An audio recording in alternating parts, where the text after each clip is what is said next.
So it's wonderful to actually have this book out now after Ma's been talking about it for so many years. It's a compilation of her life experiences, her travels around the world, her challenges, her ability to function both as a diplomat's wife and as a professional and as a mother, and so much more. So we are absolutely delighted that the book is out now.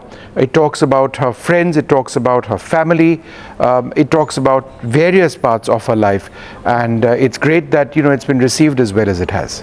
So I hear her a lot in your answer. But It's our book. Also feature in the book.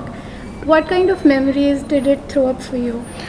Well, I think a lot of memories sort of were thrown up. She writes about my birth, she writes about Copenhagen, she writes about my brother.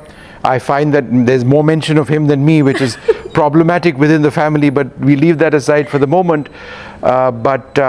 It's great that the book is out now, because this is a life through various decades and fairly tumultuous times.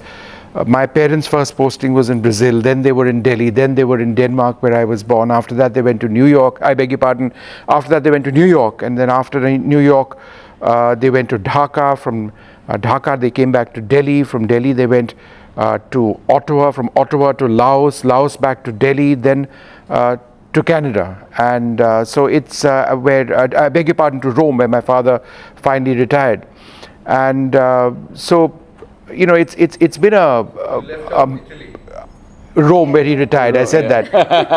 And so it's been an experience which has been quite transcending in that sense. Yes. I remember as a child in Pakistan, we were there between this is before he was born. You left out Pakistan. Between 1979 and 1981. They were very difficult and challenging times when we were there. New York, completely different situation.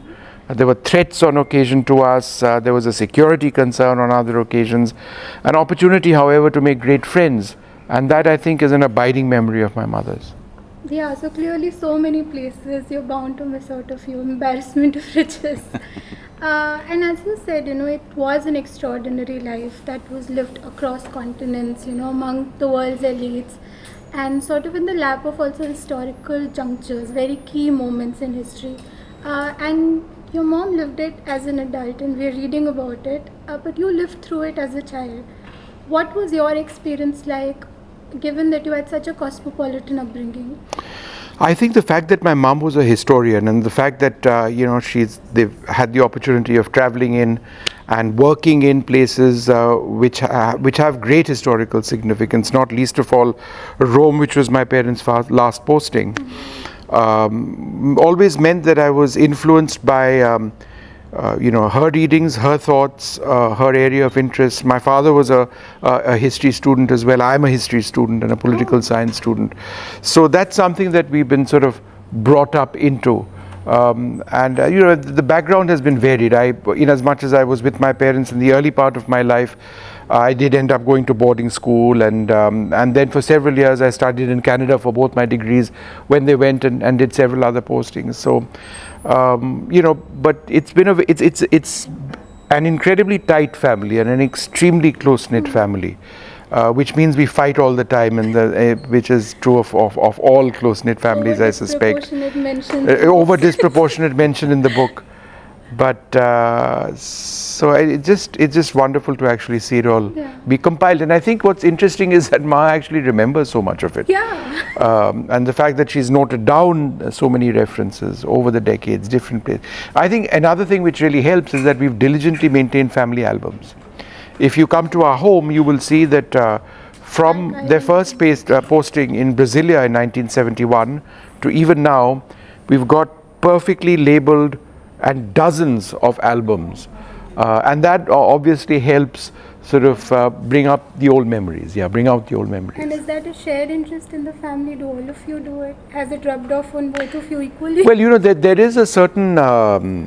I frankly haven't had the time in developing photographs. It's now all digital, but there was a time when I did develop photographs and keep it.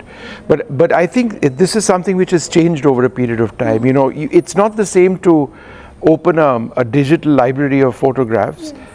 It's just so much nicer to hold an album and to actually see it and the original labels. It's very difficult, for example, to find things now. We tend to take many more pictures, whereas because film rolls were expensive at one point of time, you wouldn't necessarily take all the pictures. So whatever you have would actually be the ones you want to have in there. Yeah, yeah. And I'm glad that you touched upon your mom's influence on you in terms of her being a historian, because often men's careers in our society take precedence. And obviously your dad was such an accomplished diplomat, but your mom is also a formidable figure in terms of being a historian, author. So my mother far more formidable than my father. Okay. Let's just be absolutely clear, and more formidable in many senses than most people I know. You have to elaborate on that. So I mean, she's an intellectual, she's an author, she's a singer, and singing and music is always been a great part of her life. She's been the only sort of disciple of Firoza Begum. Nazrul Giti is something that she's done a lot of when they were posted in Dhaka. She's a accomplished Rabindra Sangeet singer as well.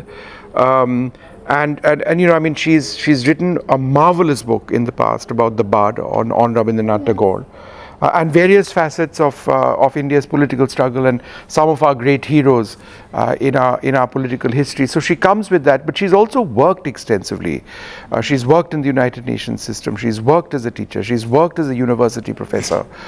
She's worked with NGOs, and at the same time, she's written and kept up with her research and her studies. So she is formidable, and she's had relationships at so many levels with people who've been extremely accomplished.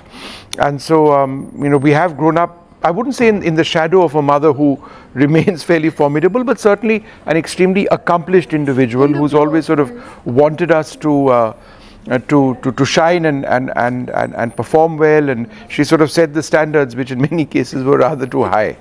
But yeah. Yeah, mothers always do that. So just sort of drawing from that, what impact then has she had on your intellectual life? I think you've mentioned that, but also sort of your tastes in culture, in music. I think I've come to greatly value traveling. It's something which I was sort of born into. My mother enjoys traveling. They're off to Uzbekistan in a couple of days from now. And I don't get to do a lot of that now because of my job and my responsibilities, but it's something which she deeply values, and it's something that she grew into in sort of being a part of the Foreign Service as the spouse of an officer. But once you're part of the Foreign Service, whether you're a spouse or an officer, you are part of that. It is a family, and it's a relatively small service, and so travel is an essential part of it. And she sort of values that very deeply, even after my father retired and in her retired life as well. And that's something which I've sort of gained a lot from her on. Yeah. Okay.